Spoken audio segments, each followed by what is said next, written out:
Si alguno de ustedes ha participado alguna vez, y creo que si son hermanos que llevan tiempo en la iglesia, han participado más de una vez, en algún estudio, algún comentario acerca del libro de Revelaciones, habrán escuchado también que para poder entender el libro de Apocalipsis o el libro de Revelaciones, tiene que también entender otros libros como Daniel, fundamentalmente Daniel, parte de Ezequiel, parte de Zacarías, pero muy especialmente el libro de Daniel. El libro de Daniel hay varias manifestaciones donde Dios trae revelaciones acerca del fin o del tiempo que le falta a Israel. Por ejemplo, comienza Daniel en el capítulo 2 hablando de que Nabucodonosor tuvo un sueño y ese sueño lo tormentó y convocó a todos los adivinos, a los agoreros, a todos los que tuviesen ciencia, adoctrinamiento, sabiduría, etcétera, etcétera, para que le dijera el sueño y la interpretación del sueño. Y los adivinos, los agoreros, le preguntaron, revélanos el sueño y te vamos a decir lo que es la profecía. Y él dijo, a mí se me olvidó el sueño, me tienen que decir el sueño y la revelación. Está hablando el rey. Y le dijeron, nadie puede darle a usted sabiduría ni conocimiento si no le da la revelación. Ustedes saben cómo terminó, con temores porque los iba a mandar a todos a matar. Y apareció entonces Daniel que tenía la revelación, es como José, el que interpretaba los sueños. Y le interpretó, primero le dijo qué era el sueño, viste una imagen muy alta, muy grande, llegaba hasta el cielo, su cabeza era de oro. Le dijo, su pecho y sus brazos eran de plata, el vientre era de bronce, las piernas de hierro y los pies mezcla de hierro y barro fundido. Y le dijo la interpretación, la cabeza eres tú, oh Nabucodonosor, los brazos, que es la parte del pecho, que son de plata, es el imperio medo-persa. El vientre son los griegos y por último el que compone hierro y hierro fundido con barro es Roma, el más largo de todos los imperios. O sea, le dio la interpretación, le dijo el sueño. Más adelante Daniel ve 4 bestias que se levantan del mar y dice que estas bestias representaban Babilonia, representaban los medo-persas, representaban los griegos y por último representaba Roma. Y así fue dando visiones y visiones. Pero yo quiero ahora mostrarles a ustedes lo que considero, y no solamente yo, sino que lo podemos compartir con muchos teólogos, lo que considero una de las profecías más profundas. No sé, quiero buscar un calificativo bonito y fuerte.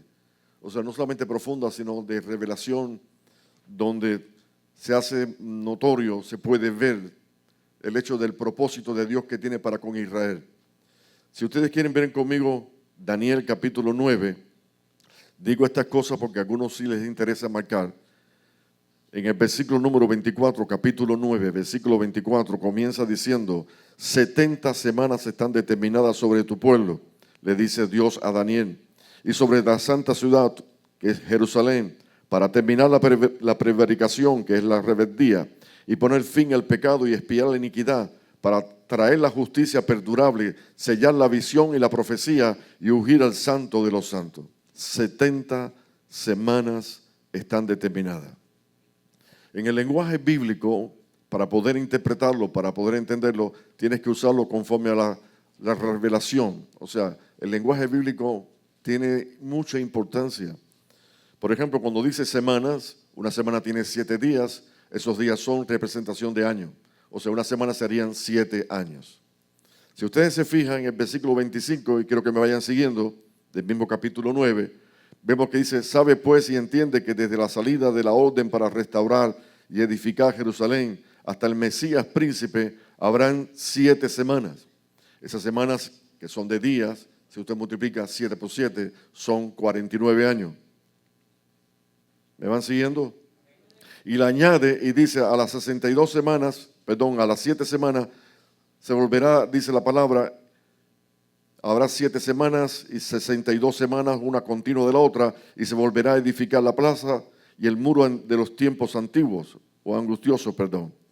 Si uno suma 7 semanas, o sea, más 62 semanas, serían 69 semanas, que llevándolos a días serían 483 años. ¿Por qué digo esto? Mire el versículo 27. Y por otra semana, por otros 7 días de años, se confirmará el pacto con muchos y a la mitad de la semana hará cesar el sacrificio y la ofrenda. Voy a mencionar algo que quiero que lo puedas captar. El libro de Apocalipsis o el libro de Revelación, como tú quieras llamarlo, su composición de revelación en tiempo está compuesto por 7 años. O sea, en otras palabras, Apocalipsis con respecto a la restauración del pueblo de Israel tiene que ver solamente con 7 años. Lo que falta son 7 años. Los veo mirando, creo que están prestando atención, o los veo como que no entienden nada. Yo voy despacito. O sea, si usted me habla de revelaciones, hablamos de Apocalipsis y le digo 7 años. Es todo el tiempo. Es el propósito, la revelación de 7 años. Ahora, uno me podría hacer muchas preguntas. Dice que esta profecía de las 70 semanas comienza cuando se da la orden de la restauración del pueblo santo, en este caso de la ciudad, del templo y de las murallas. Algunos dicen la orden comenzó en el tiempo de Nehemías, cuando Nehemías recibió la orden del rey con aprobaciones, con cartas firmadas para ir y restaurar Israel, levantar los muros, edificar el templo. O algunos piensan que podría ser con el rey Ciro, que el rey Ciro también se prestó para ayudar para la restauración del pueblo de Israel. En realidad no sabemos exactamente cuál de los dos marcó el tiempo donde comienza el reloj profético, las agujas comienzan a moverse, si fue con Nehemías o si fue con el rey Ciro. Lo importante es que marca 7 semanas, que son 49 años, y la pregunta que nos pudiéramos hacer, ¿por qué mencionó 49 años? ¿Qué es lo que motiva, lo que es la historia bíblica? ¿Qué me hace pensar acerca de 7 semanas más 62, que sumarían 69? ¿Por qué las 7 primeras? No menciona por qué las 7 primeras. Es posible que cuando comenzaron a construir el templo, que por cierto se demoró y lo paralizaron, la obra de la edificación del templo, mientras estuvo parado la obra del templo, ese reloj profético estuvo marcando 49 años que no tuvieron fruto. Pero después dice, vendrán 62 semanas para sumar 69, y dice, a las 69 semanas, que serían 483 años, se le quitará la vida al Mesías, pero no por sí mismo, sino vendrá, dice que un emperador, vendrá en este caso Tito, y dice que destruirá el templo, destruirá el santuario, destruirá Jerusalén. O sea, estoy diciendo algunas cosas combinadas para que tengan una idea de la revelación de este libro y por qué marca 70 semanas están determinadas. Y uno dice, después de la destrucción del templo, que fue en el año 70, después de Cristo, han pasado más de 2000 años o 2000 años, ¿por qué entonces no se habla? Se cree igualmente que porque no hay templo, porque no hay adoración en ese lugar, porque no hay sacrificio, porque no hay culto en ese lugar, se para el reloj profético. El reloj profético va a arrancar de nuevo. Va a arrancar de nuevo cuando el Señor permita que el libro, y vamos a ver aquí ahora, que el libro que Daniel está escribiendo, el Señor dijo, séllalo, porque está reservado para el tiempo del fin. Bendito sea el Señor. En el capítulo 12 del libro de Daniel, en el versículo número 4, pero dice, pero tú, Daniel, cierra las palabras, sella el libro hasta el tiempo del fin. Y si lees el verso 9, no sé si lo voy muy rápido, pero quiero que veas, ya leí el número 4 del capítulo 12, voy a leer el versículo 9 del capítulo 12, dice, él respondió, anda, Daniel, pues estas palabras están cerradas, selladas hasta el tiempo del fin. O sea, la profecía de las 70 semanas se detuvo en el año 69, y fue cuando murió Cristo y resucitó, pero el templo se destruyó y es como que el reloj profético sigue detenido porque hoy día todavía no hay templo. Y si alguien me pregunta, ¿el templo es algo importante? Le digo, es algo especial. Porque el mismo Daniel habló de la abominación desoladora que vendría, y para que haya abominación desoladora tiene que haber templo. Porque ¿qué cosa es la abominación desoladora? Es la profanación del sacrificio de animales inmundos en el altar. O sea, como que lo han hecho para profanar, para, no sé, para echar a perder y paralizar el culto de los judíos. Hoy día los judíos se reúnen en el Muro de los Lamentos, pero no tienen un lugar, no tienen un templo, que por cierto, cuando estaban hablando de los incendios que hubieron la semana pasada, hoy es domingo, es primer día de la semana, todavía yo no he escuchado noticias, habían 20 cabezas de incendios que se movían de Tel Aviv a Jerusalén. O sea, como que habían hecho 20 incendios intencionales. Alguien los había provocado. Y muchos de los maestros y los rabinos estaban pensando, si penetra en Jerusalén, si quema el domo de la roca, si quema la mezquita de Al-Aqsa, entonces tenemos el campo abierto para poder levantar el templo y algo va a suceder. Yo creo que pronto, porque todo está enfocado a lo que es el templo judío. El templo judío, hay un lugar que le llaman no me recuerdo exactamente la palabra, el nombre, que es donde están construyendo todo lo que son los utensilios del templo, los trajes de los sacerdotes, o sea, todo lo que hace falta, el lavacro, donde se lavaban las manos, se lavaban el cuerpo, el sacrificio, o sea, todo lo que hace falta, todo está construido, ya está hecho. Simplemente falta que se quite el templo, o sea, se quite la mezquita de Omar de su lugar y sea construido en ese sitio. O sea, todo apunta de que no falta mucho tiempo. Todo está diciendo que ya se acerca el cumplimiento de la última semana, donde todo va a ser establecido, donde se va a proclamar, o sea, el poder de Dios, donde ya no va más prevaricación por el pecado, no va a haber más injusticia, sino que se establecerá el pacto perpetuo, que lo hablamos hoy por la mañana cuando hablamos acerca de la gracia. Porque la ley fue dada por Moisés, pero la verdad, la gracia y la verdad vinieron por medio de Jesucristo. He hablado un poco, ¿verdad? He hablado un poco más rápido, un poco más lento, pero lo único que quiero que se lleven como idea es que falta una semana. Cuando arranque esa semana, cuente 7 años y termina todo. Todo va a terminar. Déjenme mencionarles que se hizo alusión cuando hablamos del día de resurrección. Vamos un momentico a 1 Corintios 15.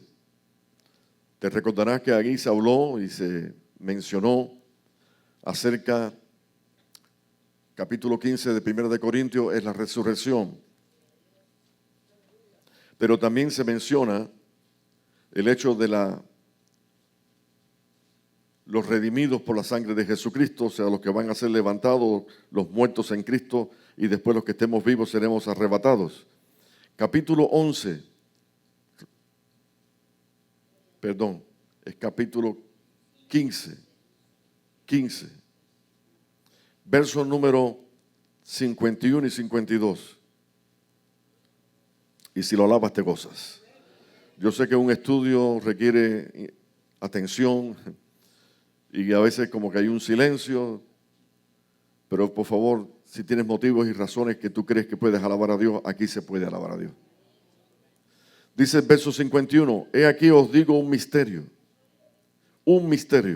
no todos dormiremos, pero todos seremos transformados.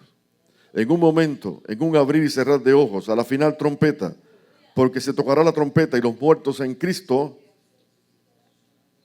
y los muertos serán resucitados incorruptibles, y nosotros seremos transformados. Repito, en un momento, en un abrir y cerrar de ojos, a la final trompeta, porque se tocará la trompeta, y los muertos serán resucitados incorruptibles, y nosotros seremos transformados. Voy a aprovechar no para criticar, sino para mostrarle algunas herramientas que debemos usar a la hora de interpretar la Escritura en este libro específicamente, en este libro de Revelaciones. Por ejemplo, hay algunos, y no sé si alguien lo habrá escuchado, que dice aquí, cuando tomo el verso 52, en un momento, en un abrir y cerrar de ojos, a la final trompeta, quiere decir que si habla de la final trompeta, en el libro de Apocalipsis, también se habla de trompetas. Por ejemplo, dice, yo Juan lloraba mucho, voy a memorizar algunos pasajes bíblicos. Yo Juan lloraba mucho porque yo no veía en el cielo, ni en la tierra, ni debajo de la tierra, nadie digno de tomar el libro de la mano del que está sentado en el trono, del Padre. No veía ninguno digno, ni en el cielo, ni en la tierra, ni debajo de la tierra, ni siquiera de mirarlo. Y dice la palabra, yo Juan lloraba mucho porque no había ninguno digno. O sea, como que el libro no se podría abrir, estaba sellado. Yo les pregunto, mencionamos en el libro de Daniel que le dijo, Daniel sella las palabras de la profecía de este libro porque están reservadas para el tiempo del fin. O sea que el libro que tiene el Padre aquí en la mano es el mismo libro de Daniel, que está sellado. O sea, cuando ese libro se desate los sellos y se pueda leer, entonces comenzarán proféticamente a cumplirse todo lo que está escrito en ese libro. Pero tú y yo no sabemos qué dice el libro porque fue sellado y a Daniel no se le permitió editarlo, sino solamente escribirlo y sellarlo. Si ustedes leen, por ejemplo, el capítulo 5 del libro de Apocalipsis, o el libro de Revelaciones, dice entonces que hay un ángel le dijo, no llores, porque aquí que el león de la tribu de Judá ha vencido y es digno de tomar el libro y desatar su sello. O sea, es digno de arrancar el reloj profético de lo que le falta a Israel, de lo que le falta a la iglesia para que seamos levantados. Y yo siempre he dicho, y otros hermanos han repetido, somos el pueblo mejor informado de la tierra. O sea, tenemos una apreciación mucho más exacta, mucho más confiable, sin tener que entrar en emociones, porque algunos entran en profecías, en revelaciones, y Dios me dijo, y muchas de las profecías que tienen que ver con el tiempo no se cumplieron y no se han cumplido. Pero creo que sin entrar en inventos, en doctrinas, yo creo que mirando la Escritura nos puede decir mucho más claramente cuán cerca estamos tú y yo de la venida del Señor y que este libro se desata. O sea, el Señor tomó el libro y quitó el primer sello. Hay Biblias, si son como la mía, que yo las tengo marcadas y digo, el primero le pongo un 1 al lado. Y abro el segundo, y le pongo un segundo, y le pongo un segundo al lado. O sea, hay 7 sellos, hay 7 toques de trompeta y hay 7 copas. Si usted lo ve dentro de lo que es el proceso de lo que es el cumplimiento profético de la última semana o de los últimos 7 años, o sea, va a haber 7 sellos que van a desprender y es Cristo quien los desprende, es quien abre el libro y va a haber 7 toques de trompeta y 7 copas que demuestran la ira del Cordero o la ira de Dios que se vierte sobre la tierra. Ahora, voy a regresar a lo que dije. En un momento, en un abrir y cerrar de ojos a la final trompeta, y entonces algunos diciendo, a la final trompeta está claro, no hace falta analizarlo, está claro. Se refiere cuando el séptimo ángel toca la trompeta. Y yo quiero que te muevas conmigo, vamos a leer la parte cuando el ángel toca la trompeta, o cuando se dice que se toca la trompeta. Esto es Apocalipsis 11, verso 15 en adelante. Déjeme repetir por qué los traje aquí.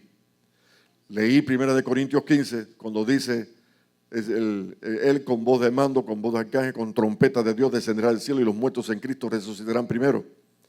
Después vamos a ver que este pasaje es paralelo con 1 de Tesalonicenses.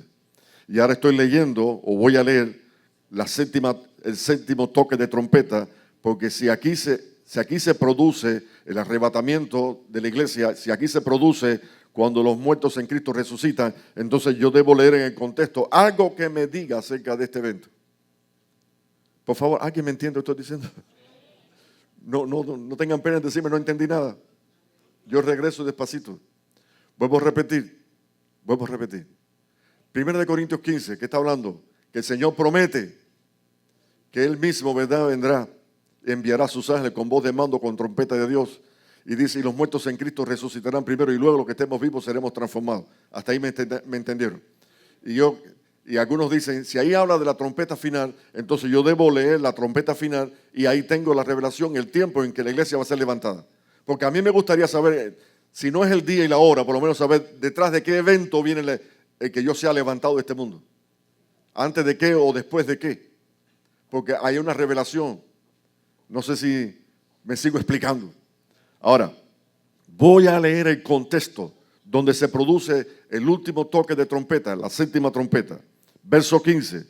Y el séptimo ángel tocó la trompeta y hubo grandes voces en el cielo que decían, los reinos del mundo han venido a ser de nuestro Señor y de su Cristo y Él reinará por los siglos de los siglos. Estamos hablando de una toma de poder, de autoridad, donde Cristo va a tomar todo el poder, toda la autoridad, y los 24 ancianos que estaban sentados delante de Dios en sus tronos se postraron sobre sus rostros y adoraron a Dios, diciendo, te damos gracias, Señor, Dios Todopoderoso, el que eres, el que eras, el que has de venir, porque has tomado tu gran poder y has reinado. Verso 18, capítulo 11, verso 18, y se airaron las naciones, y tu ira ha venido, y y el tiempo de juzgar a los muertos y de dar galardón a tus siervos los profetas y a los santos y a los que temen a tu nombre y a los pequeños y a los grandes, de destruir a los que destruyen la tierra. Y el templo de Dios fue abierto en el cielo, y el arca de su parto se veía en el templo, y hubo relámpagos, voces, trueno y un terremoto grande de granizo. Por favor, ayúdame. Yo no he visto nada que aquí diga la iglesia fue levantada. Ahí lo que veo que la toma de poder del Señor que domina sobre todo, toda potestad, todo gobierno, absolutamente. Yo no veo en el toque, en el séptimo toque de trompeta, yo no veo nada de lo que dice Pablo en 1 Corintios 15, y vamos a leerlo de nuevo, porque es bueno que podamos leer, mirar para atrás, para adelante, y poder entender estas cosas. Dice, he aquí un misterio, no todos dominemos, pero todos seremos transformados. En un momento, en un abrir, en un cerrar de ojos, a la final trompeta, por eso fui a Apocalipsis, a la final trompeta, y los muertos serán resucitados, incorruptibles, y nosotros seremos transformados. Ahora, miren esto. Voy a leerte el pasaje de 1 de Tesalonicenses, capítulo 4, verso 13 en adelante. Tampoco queremos, hermanos, que ignore, fíjense que es un paralelo de 1 de Corintios 15. Hermanos, que no ignores acerca de los que duermen, para que no os entristezcáis como los otros que no tienen esperanza. Porque creemos que Jesús murió y resucitó, así también traerá Dios con Jesús a los que durmieron con él. Y dice la palabra, por lo cual os decimos esto en palabra del Señor, que nosotros que vivimos, que habremos quedado hasta la venida del Señor, no precederemos a los que durmieron, porque el Señor mismo, y escuche ahora, el Señor mismo con voz de mando, con voz de arcángel, con trompeta de Dios descenderá del cielo, y los muertos en Cristo resucitarán primero.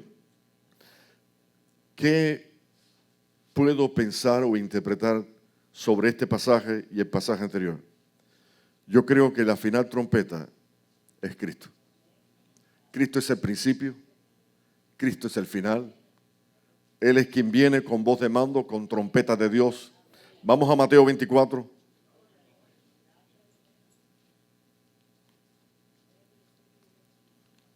Deje ver si no los marqué. Sí.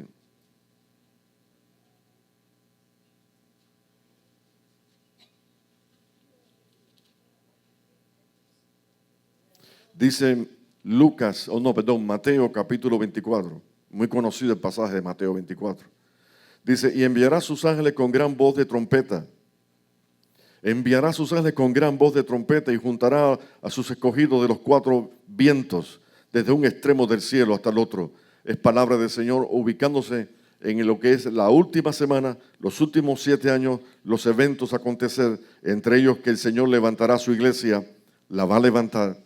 Y dice, la levantará con voz de mando, con autoridad de Dios, como trompeta, voz de trompeta. Los muertos en Cristo resucitarán primero y luego los que estemos vivos seremos transformados en un abrir y cerrar de ojos.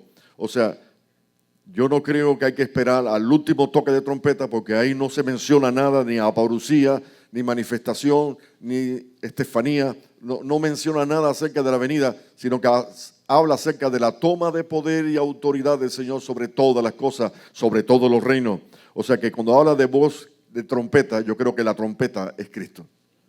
Ahora, esto yo lo he compartido con otras veces con ustedes. ¿Por qué lo sé? Porque me recuerdo perfectamente, aunque yo he perdido memoria. ¿Dónde yo puedo ver mejor la iglesia ubicada en el libro de Revelaciones? O sea, no lo vemos en el capítulo 12, obviamente. ¿Dónde lo veo? ¿En qué momento la iglesia se va a levantar? Yo creo que una de las cosas que más puede emocionarnos a nosotros es esa revelación. ¿Cuándo es que la iglesia va a ser levantada? ¿Qué señales hay de que será levantada? O sea, algo que me demuestre, que me ratifique, que me corrobore que lo que estoy diciendo es verdad. Déjeme hacer una pequeña, ¿cómo decirle? Una pequeña ilustración ilustración. Cuando Juan termina el tiempo de la iglesia, los 7 mensajes de las 7 iglesias, dice que de repente él ve los cielos abiertos. Y dice la palabra, veía él Después de esto miré aquí una puerta abierta en el cielo. La primera voz que oí era como de trompeta, hablando conmigo, y dijo, sube acá, y yo te mostraré todas las cosas que sucederán después de estas. O sea, Juan subió, y lo dice claramente, no subió en cuerpo, no subió en carne, subió en espíritu. Y dice, comenzó a ver entonces el trono, vio el altar, lo más hermoso, lo más grande, lo más sublime que alguien puede ver, es el trono donde está sentado el Padre Celestial. Y dice que él ve a Cristo de pie al lado del trono. O sea que él comienza a ver cosas tremendas. Él quiso hacer una descripción, él quiso más o menos representar con palabras la imagen del Padre. Y es muy diferente a la opinión del apóstol Pablo, porque el apóstol Pablo dice, yo fui al tercer cielo. No sé si fui en la carne, si fui en el cuerpo, si fui en espíritu, no sé. Pero fui y vi y oí cosas que al hombre no le he dado a comentar o expresar. O sea, como que él no pudo decir nada acerca del Padre, cómo era, no habló, no explicó. Juan sí se atrevió y dijo, él era como una piedra de jaspe, o sea, como un diamante verde. Así es el rostro, así es la figura del Padre. Pero creo que eso nos deja a nosotros como que no entendemos nada. Y tampoco pretendo de que si Dios no quiso decir detalles, buscar yo o inventar detalles. Lo único que Juan dice era como una piedra de jaspe, es semejante a piedra de jaspe. Y ahí vemos la parte donde él dice que vio en la mano del Señor, del Padre, el libro que estaba sellado y nadie era digno de abrir su sello, o sea, de traer la revelación. Estoy hablando más o menos de una introducción para llegar a este punto. Y dice la Escritura que el Señor mandó, por ejemplo, mandó a sellar, dice a los, perdón, son dos cosas que Él manda a sellar. Lo interesante es que después de la visión o la revelación del libro y los 7 sellos, dice que ve la visión de los 144,000 sellados. Y dice la palabra que los 4 ángeles que vi sobre los 4 ángulos de la tierra que detenían los 4 vientos de la tierra para que no soplase viento alguno sobre la tierra, ni soplase sobre el mar, ni sobre ningún árbol. Y dice, fueron sellados muy parecido, muy semejante a cuando dice en el capítulo 9 del libro de Ezequiel, que un ángel con un tintero descendió del cielo y marcó en su frente a los que gimen, a los que lloran, a los que no están de acuerdo con el pecado que en el mundo se vive, a que quieren una vida diferente, una vida separada para Dios, márcalos. O sea que están marcados para cuando el Señor venga, sepa quién es de Él y quién no es de Él. Esto también se aplica a la iglesia cristiana. Estamos marcados tú y yo. ¿Y sabe cuál es la marca principal? La presencia del Espíritu Santo. Todo aquel que tenga el Espíritu Santo, mis hermanos, cuando venga el Señor con voz de mando, con trompeta de Dios, y de hablar y diera la palabra, ven o suban, al momento subiremos, seremos transformados los que estemos muertos. Yo no sé si estaré vivo, si estaré muerto, me estoy muriendo últimamente. Pero lo importante es que yo sé en quién yo he creído, y yo sé lo que Él va a hacer, y yo sé lo que Él está haciendo. ¿Cuántos alaban a Dios? Después de la visión de los 144,000, viene otra visión. Fíjense, los 144,000 son 12,000 sellados por cada tribu de Israel. En otras palabras, cuando yo estoy leyendo el libro de Apocalipsis, yo debo primero saber, ¿se está refiriendo a algo en el cielo o se está refiriendo a algo que acontece debajo de la tierra o en la tierra? ¿Se está refiriendo al pueblo de Israel o se está refiriendo a la iglesia? Por ejemplo, aquí es fácil decir, se está refiriendo a Israel porque está hablando de 12,000 sellados de cada tribu de Israel. O sea, son de las tribus de Israel. Eso no se puede negociar, no se puede cambiar. Pero después, un poquito más adelante, está hablando de una multitud diferente. Aquellos eran 144,000, pero aquí estamos hablando de una multitud que no se podía contar. Capítulo 7, si alguno quiere seguirme. Verso número 1.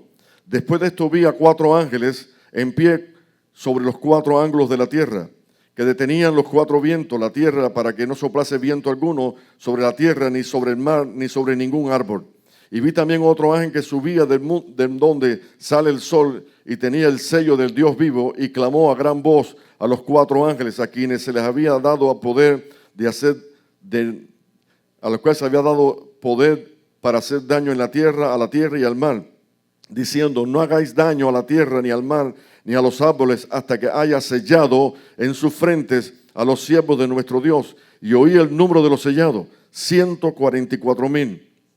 Estoy leyendo lo mismo. Verso 9.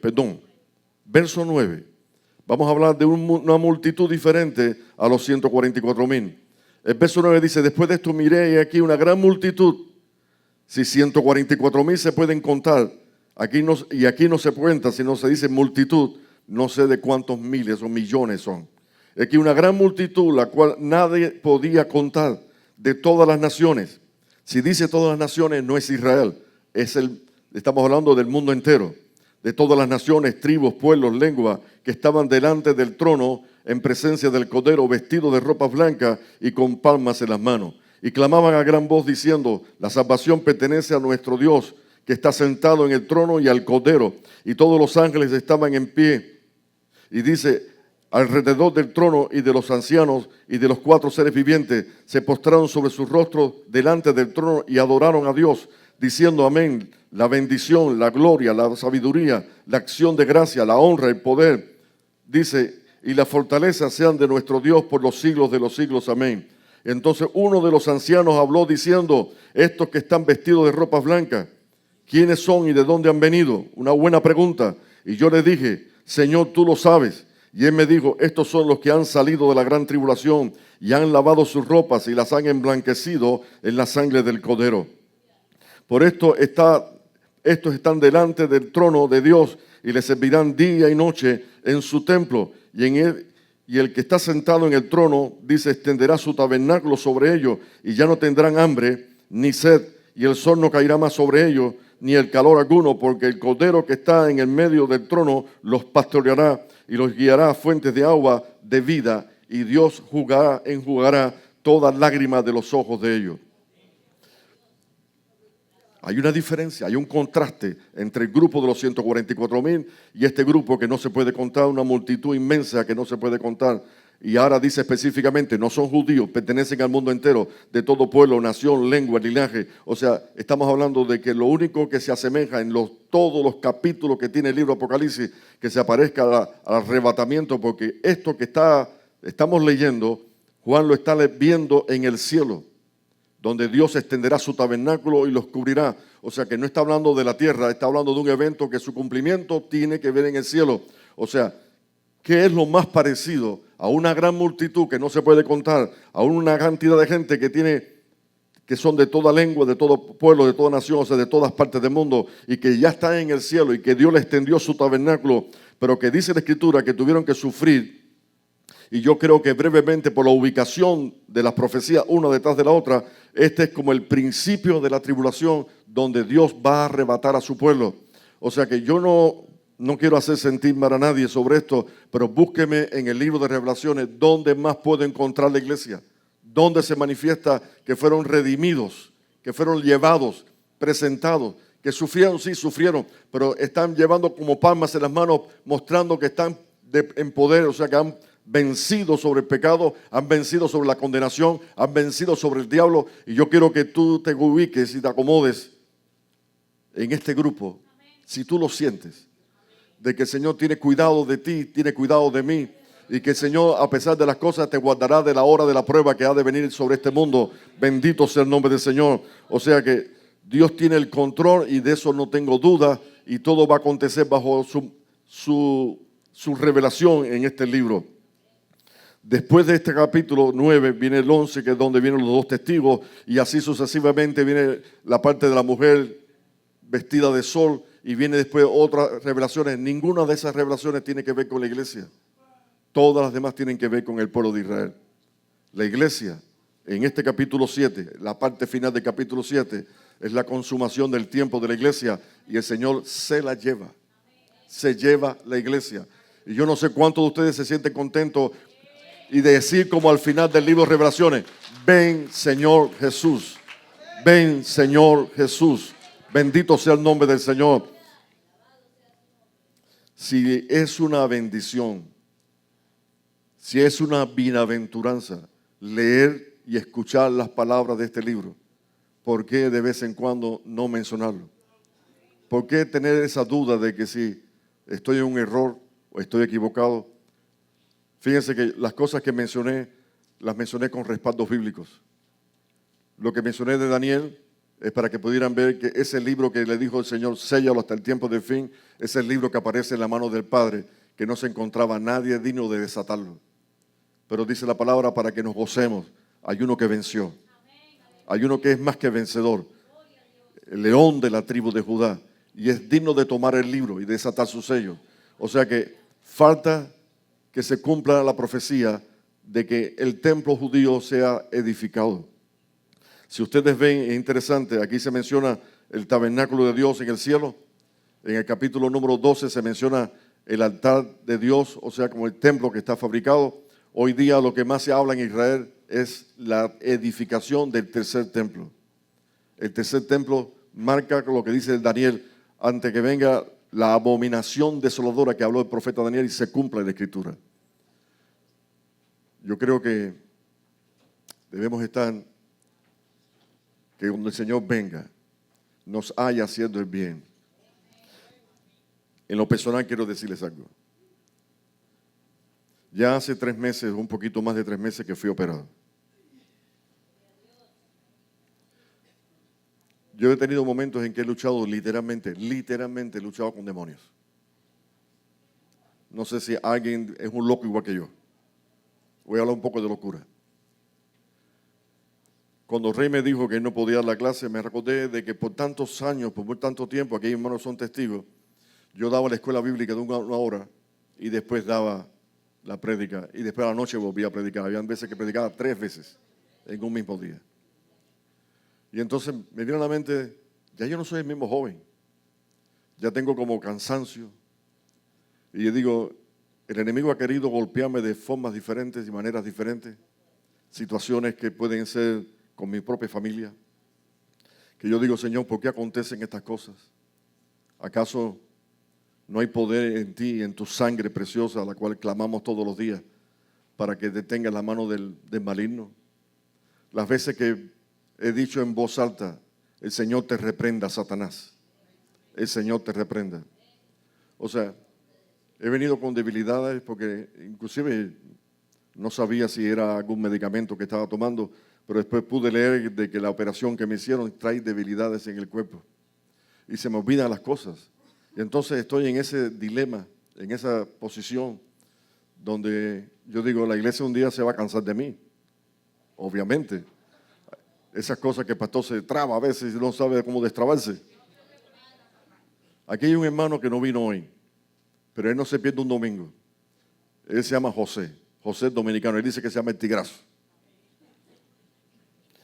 Y José me dice todos los domingos cuando termina, tú no te puedes rendir, tú tienes que seguir, tú tienes que predicar la palabra. Y yo digo, José, sí, amén, amén, así sea. Pero sin duda, la lucha es fuerte. Quiero agradecerles a cada hermano, a cada hermanita, su apoyo, su respaldo, sus oraciones. Es algo bien bonito, porque que si uno se siente como de repente como solo, porque yo le dije al Señor, Señor, yo quiero dejar la mejor imagen, si tuviera que dejar la mejor imagen de lo que fui, de lo que 30 años prediqué, como ustedes vieron hace poco que pusimos un video de cuando tenía yo prácticamente unos 60 años, algo así, o 58 años, y me veía muy enérgico. Me veía como que predicaba y con la misma reprendía y usaba como, no sé si usted se ha fijado, el estilo de guapería. Porque es el estilo que le gusta al hermano. ¡Ah, diablo! Te aprietas el puño duro y tiras puñetazos. Y el diablo no se entera de eso, ¿viste? Tú puedes decir lo que tú quieras, que el diablo tú puedes hasta hablar en lengua que el diablo ni se va a enterar. Porque hay veces que las lenguas no fueron humanas, ni fueron angelicales. Perdóname, por alguna fueron inventadas.